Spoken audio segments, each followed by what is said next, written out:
Hello, you, and welcome. It's time to create Oh, a life you adore. Full of what is it you'd love? Fun, freedom, freedom, fulfillment. I've done that twice now. So, thank you for joining us all, and I'm really excited today. We have the wonderful Cindy Whitmer. And Cindy, we've known each other for a little while, but basically, Cindy is a midlife makeover coach, and she right. teaches and guides people to adore and love themselves on their terms, which I love, and I want to find out more about that.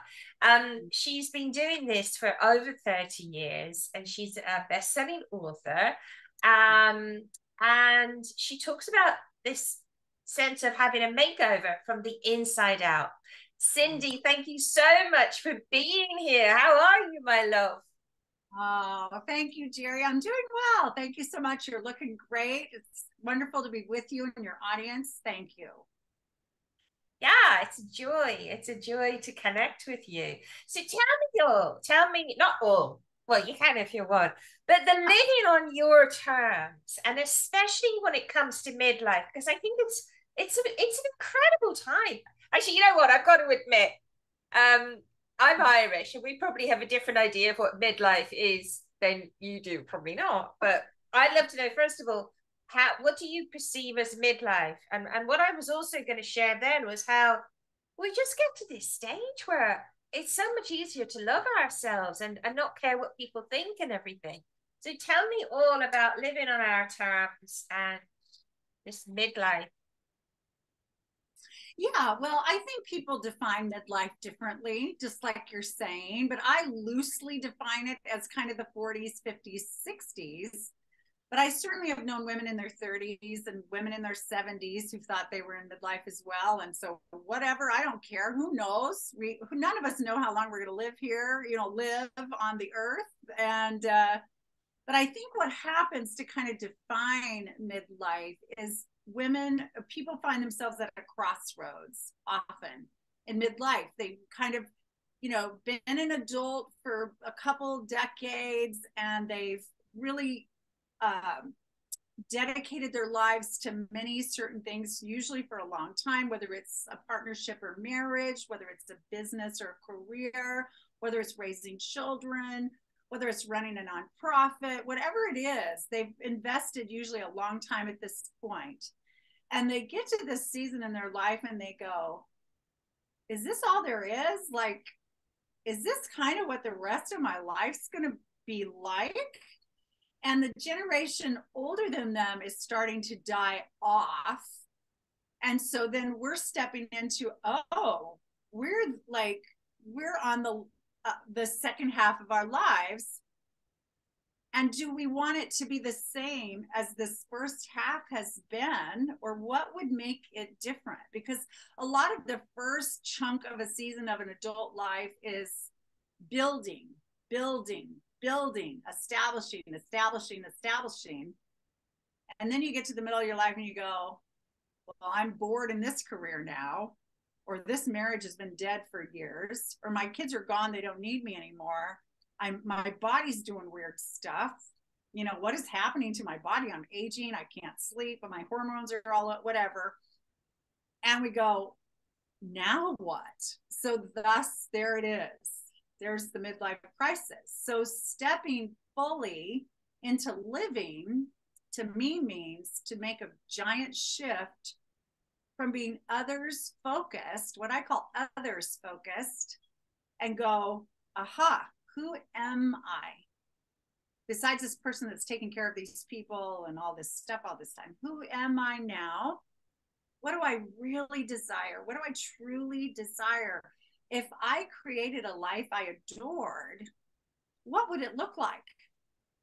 What would it look like in my relationships? What would it look like professionally? What would it look like financially? What would it look like health wise? What would it look like if I truly was authentically myself 100% of the time? And so that's the work I do is I take women, through that journey of figuring out how do they want to make over themselves inside, so then they can thus create that life on the outside that they will adore and feel like they're living fully within. Oh, do you know what? Your work, you should be a prescription. You should be prescribed to every woman under the sun. Take That's two of her and call us in the morning. Say that again. I said, take two of her and call us in the morning. Absolutely. I love it. Tell me this. What percentage of your work, but also the shift that people need to make or your women need to make is mindset? Oh, I would say it's a gigantic portion, because if you don't get it in here, you're not going to get it out there. So one of the main things I talk about in my work with people is how their mind can either be their biggest enemy or their best friend. And if you want to create a life you adore, you must make your mind your very best friend.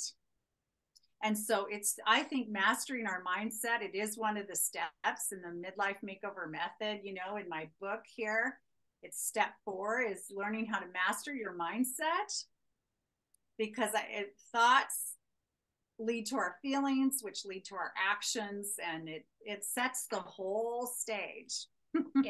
Yeah, exactly. And I know that you can't give this to us, but I love it for the viewers, the listeners, maybe 3 little tips if they feel like they've got doubts as to whether they can create a life they adore. Maybe it's too late. Maybe, they feel like they've had these habits all their life. How to change? You have any little juicy nuggets that almost like it's taking that pill, the pill of Cindy every morning? Yeah. Oh, yeah, definitely. Well, one thing for sure is we've got to stop judging ourselves. We've got to stop. It's got to stop. It's just got to stop. Women are so hard on themselves, traditionally speaking. And so anytime you hear yourself, whether it's the voice in your head or you're talking out loud to yourself or somebody else about you're too fat, you're too old, it's too late, you're not enough this, or how you screwed up in 1982 or last week, or whatever. Anytime you're doing that, I want you to catch it. Just catch it and go, oh, yeah. I'm doing that. I'm criticizing myself. I'm judging myself. I'm being my own worst enemy. And then flip the switch, I call it. Flip the switch and ask yourself, if you were going to talk to yourself with kindness and compassion, what would that sound like? Right? And change the thought, change the tone of how you're speaking to yourself. So definitely that. Another thing I would say is that's super important is to stop blaming and complaining and take full responsibility for your life. Okay. So it's really easy to blame. I've blamed people. I've blamed the economy. I've blamed, we've all blamed the government, the weather, our mothers, our, our childhoods, our religions. All of it. Really easy to point our fingers outside of ourselves. And let's face it, other people are responsible for their behaviors. Yes. And maybe somebody hasn't treated you well. Maybe somebody's abused you even. Okay. I'm not trying to take that away from anyone.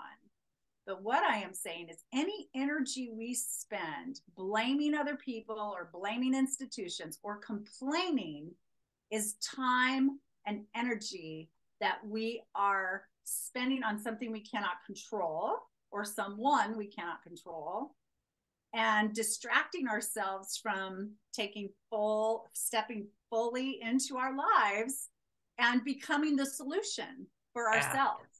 Right? So we're really disempowering ourselves when we go, well, my parents this, or the economy that, or my boss this, or that so-called friend of mine next door that.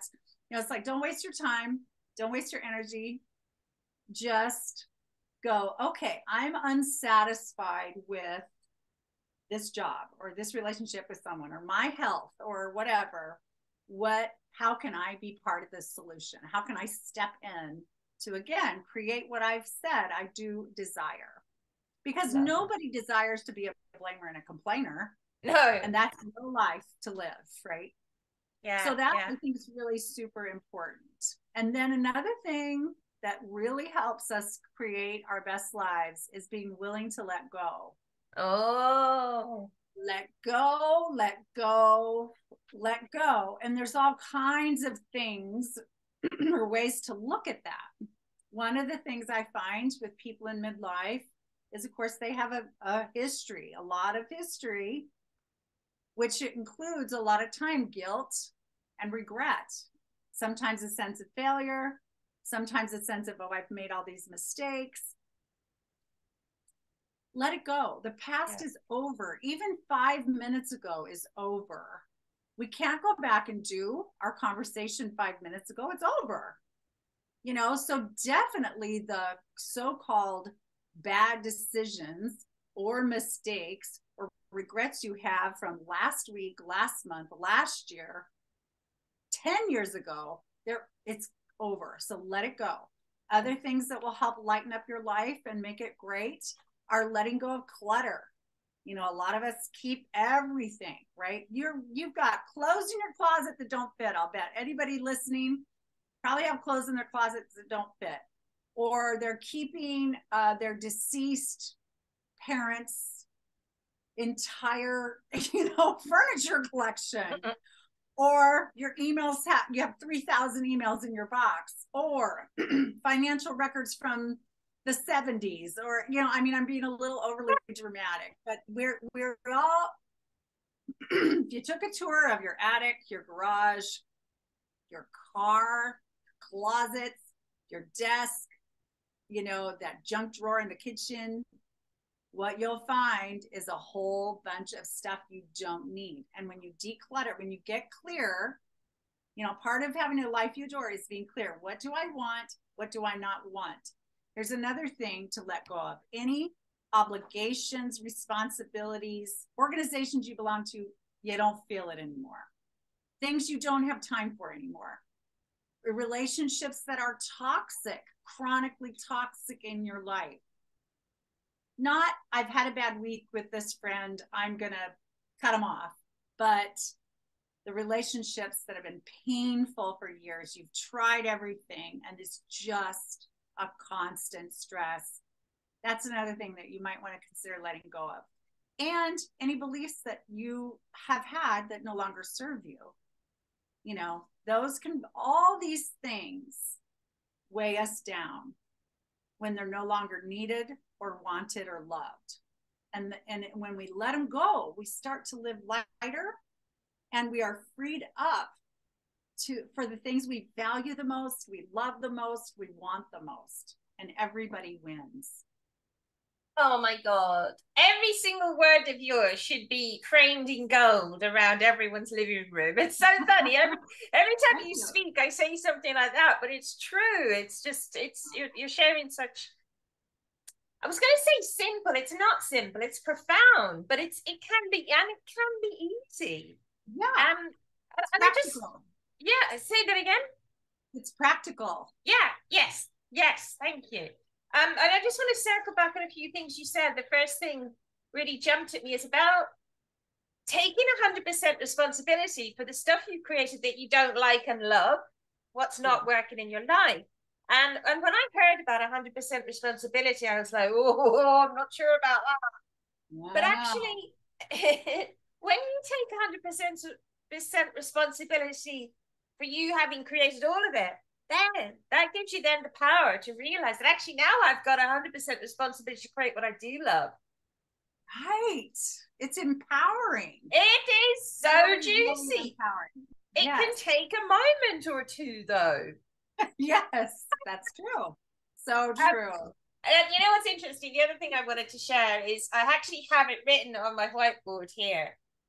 Victimization gives your future away. And I found that amazing quotation in Dr. Stephen Covey's You know, he has the 7 habits for six Yeah. highly effective people. The eighth habit I got, it's full of juice. It's full of juice, and Ooh, I yeah, have I to read found that, and I had to write that there because it's huge. And I teach people how to be creators and powerful, and I still slip into. We all slip into our stuff, don't we? And the clutter as well. I'm itching now to go and flip it. There must be stuff I can clear out because we know all this stuff and we forget it, don't we? So that's why need people, you know, I need my coaches. People need people like you and I to remind them and also to keep them accountable. Yes, for sure. For sure. It's a Yeah. beautiful process to have an accountability partner, a coach, whatever, always on your side, in your corner, walking with you. And yeah, Yeah. I believe I am a coach, but I always have a coach also, Yeah. you Oh know. my God. We absolutely, well, we're not walking, we're not dancing our talk otherwise, are we? And then the other thing is about the divine timing, because we might have regrets. And this is something that I've known about divine timing forever. And I think I went through a stage recently, maybe starting a few years ago, thinking it's a bit woo woo. And it's come back into my life because maybe I was getting frustrated about things that weren't happening, or, you know, delays, or maybe things that I hadn't yet created. And it's like, no, hang on a second. That's just being controlling, Jerry. So, Yeah. you know, I think yeah, we can create a life we adore, and gratitude and all these other things come into it as well. But you know, sometimes it is just about divine timing. And something I'd love to know what you think about this actually. And I know it's probably me in denial about my age when I say it, but in numbers, our age, it's just made up. Where do you come at with that? Do you agree with that? What do you say to your people? Because, you know, do they ever or often have worries about how old they are and that it's too late to create a life they adore? Oh, all the time. I hear this all the time. I'm too old, or it's too late for me. I can't change, you know, all that. And what I like to believe, and I encourage people, is to remember that age is just a number that indicates when you were born. I mean, that is a fact. It's just a fact. I was born May 27th, 1967. You know, so I at this moment I'm 55 years old. That is a fact. But I don't know what it even means to be 55 or what it's supposed to mean. I mean, I know where I am in my life. And that's what anybody can do too. You know, I have a friend who's 74, and she just said the other day in a meeting, she said, I can't believe I'm 6 years from 80. She's like, that really sounds old to me. And I'm like, but look at you. You're vital, you're vibrant, you're active, your mind is healthy, your body is healthy, you're doing great work, you're doing things that are meaningful, you're surrounded by loved ones, you're doing what you love. I mean, who cares if she's 74? She is living her life fully, right? Yeah. So we don't want to give so much power to what year we were born, or what age we are, or what we think that must mean about us now. Yeah. You know, people go gray in their 30s, some of them. Some people go gray not till they're 60. You know, it doesn't mean anything other than their hair changes colors at different times in their lives, right? It just doesn't, they're just facts. That doesn't have to be your story. Mm. Some people don't even make it to midlife. They're dead long before. This is what I was just Can thinking. we just How acknowledge lucky we are to complain about our age if we're complaining. And we shouldn't complain, I know, but you know, yeah. How lucky we are. Yeah. And so divine timing, you know, I love that. I'm glad you brought that up, because that's another way to make your life wonderful, is to trust. Yeah. Trust the bigger picture of what's happening in your life, you know, even when you don't understand it, even when you're not sure whether it's going left, right, upside down, backwards, to go, well, what if I believed that all is well, no Yeah. matter what, and that life has my back at all times, like I'm okay, Because the truth is that when we get to midlife, we've already survived and thrived beyond many things. We've all got a list, right, of things we've survived at this point. No one has a clean slate when they're in their 40s, their 50s, or their 60s, right? So we've already survived. Hopefully, we've thrived through the worst of the worst that we've been through so far. Life is going to bring some things on.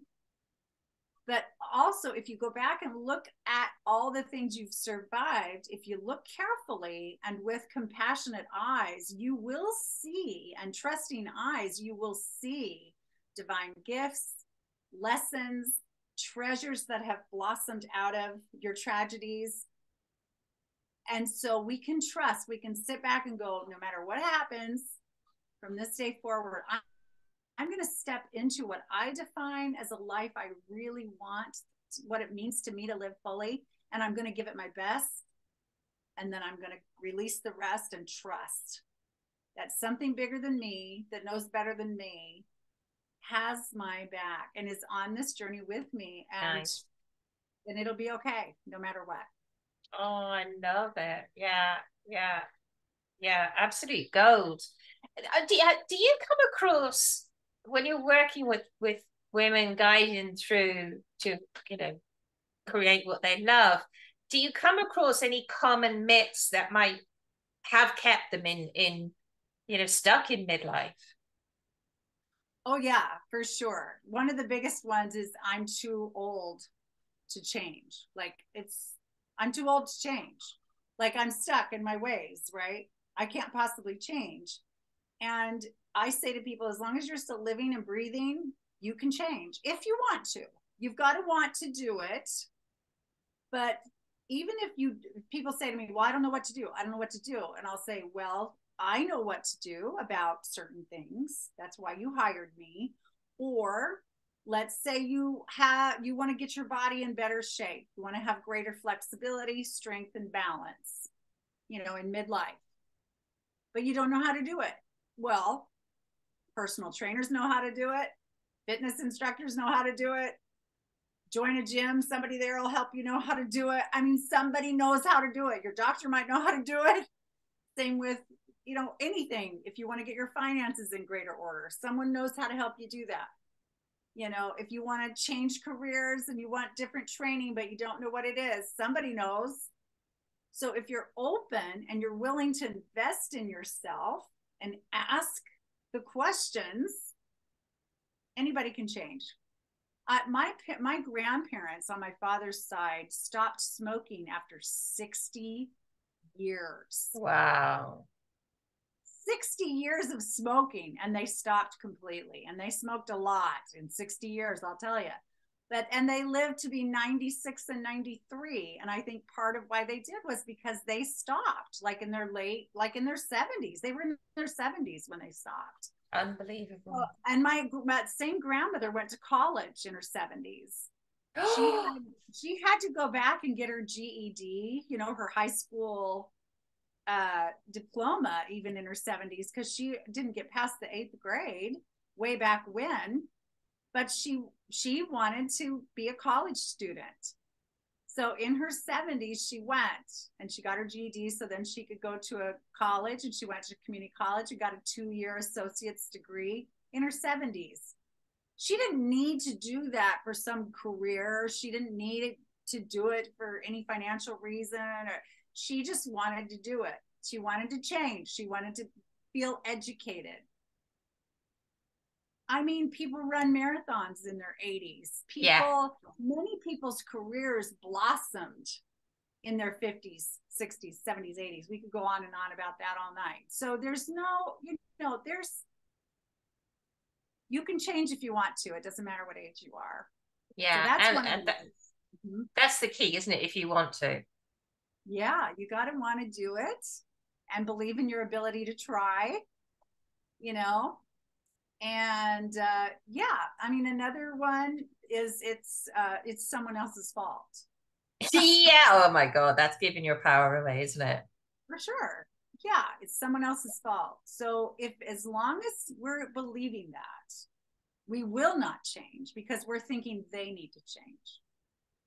I did that in my own marriage. You know, when I was married a long time before I divorced my husband, and I sat in that marriage and thought, well, he's the reason we're not happy.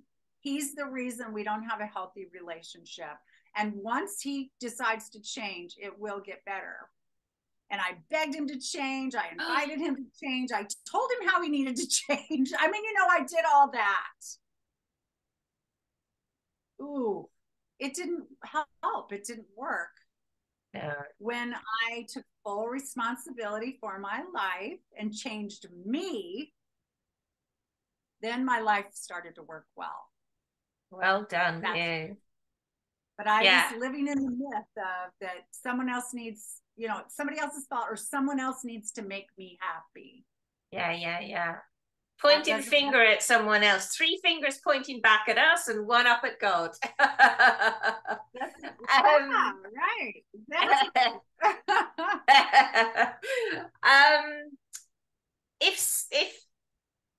If anyone is listening, watching, and they think they might be having a midlife crisis, I think I'm not actually again sure of the actual definition of what a midlife crisis is, but I think I've probably had about 3 or 4 in my life where I just everything needed to change.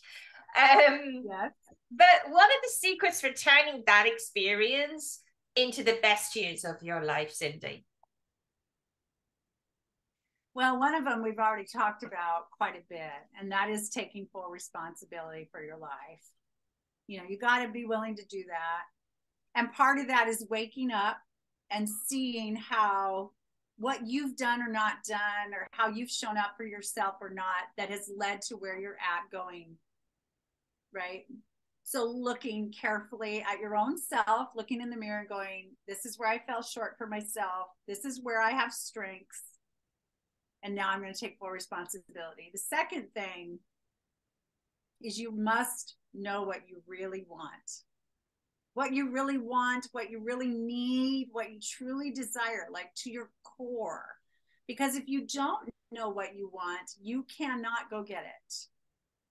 It's like being at a restaurant, and if someone comes up to take your order and you go, oh, I don't know what I want, they can't go back to the kitchen and order it for you. They can't, they might, you know, if they try to guess, they may choose food you're allergic to, or that's out of your price range, or that you don't like the taste of, or, you know, that's how life is. If we don't get specific and clear, then it's a random, who knows, right? Yeah. So that's another thing.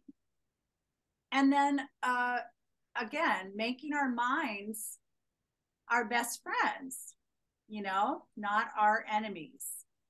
And that's extensive, deep work. I mean, for most people, there's a lot of layers of work there that we can't even possibly begin to cover in this short time together. But again, always being aware of what kind of consciousness am I living from? Do I tend to be pessimistic and negative about myself, others in the world? Or do I tend to be optimistic, encouraging, positive, and excited about myself and others in the world? Do I tell myself the truth? Or am I lying to myself about my life? You know, and do I let things go when it's time? Do I forgive? Do I move on? Do I let go of regret? Do I let go of, you know, all of that? So yeah, those are some of the things that really help begin to turn things around. Yeah, we could talk for hours, my darling, and you've got a wealth of information to share. And I'm happy to say that you have a fabulous gift for everyone. Would you just like to tell us about that? I would love to. Yeah. So last year I wrote this book that became a bestseller. It's called the Midlife Makeover Method.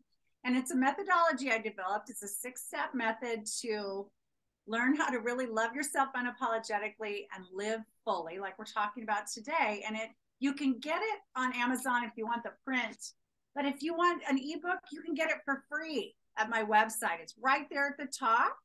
So just go to cindydwhitmer.com. Check it out there first. Don't go buy it. Just go get it. and you'll have the whole thing. Just got to give me your email, and then I will send you the ebook. And I Thank think it's you. a great chance to start turning around your midlife years if you're not feeling pleased with them. And you'll hear lots of stories of other women who have done the transformation work to give you encouragement to do the same for yourself.